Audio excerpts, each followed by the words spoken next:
Hello and welcome to today's video where I'm going to show you how to deactivate your Messenger account quickly and easily. So, let's get started. First, open the Messenger app on your phone. Next, tap the three-line menu in the bottom right corner. Then, tap on Settings, the gear icon, just under your name. Now scroll down and tap on Account Center. From there, select Personal Details. Next, tap on Account Ownership and Control. Then choose Deactivation or Deletion. Now, select the profile you want to deactivate. After that, tap Deactivate, then tap Continue.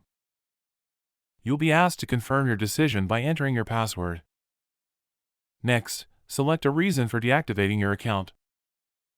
Then, choose how long you want your account to stay deactivated. You can also select Don't Automatically Reactivate if you want to keep it off until you manually turn it back on. And that's it. Thanks for watching. Don't forget to like and subscribe for more quick tutorials.